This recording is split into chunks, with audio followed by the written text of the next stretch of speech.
ஒரு ஹோட்டலுக்கு 90,000 ரேட்டிங்கா? அங்கே சாப்பிட்டே ஆகணும்டா. ஹைதராபாத்தில் டே 1 பாயை கூப்பிட்டு பாய் சொல்லிட்டு நாங்கள் போன இடம் தான் சார்மினா.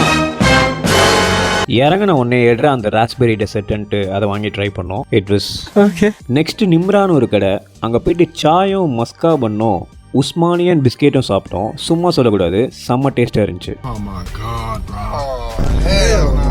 வாங்க பாய் பொடி நடையாக போய் பொடி இட்லி சாப்பிட்லான்னு கூப்பிட்டேன். என்ன அதெல்லாம் வேணாம், நயா போய் நல்லி எலும்பு சாப்பிட்லான்னு கூப்பிட்டு போனார். அங்கே போனால் நல்லி எலும்பு இல்லையா, அதனால் மட்டன் கீமா, மலாய் பாயா மற்றும் நான் சாப்பிட்டோம்.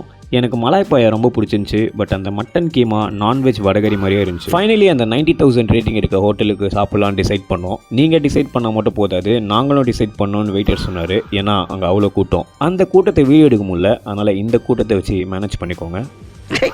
ஃபைனலி உள்ளே போயிட்டு மட்டன் மினி பிளாட்டரும் ஆத்தென்டிக் ஹைதராபாத்தி பிரியாணியும் ஆர்டர் போட்டோம். ஹைதராபாத்தி பிரியாணியும் ரொம்ப நல்லா இருந்துச்சு. அந்த மட்டன் பிளாட்டர் எனக்கு ரொம்ப பிடிச்சிருந்துச்சி.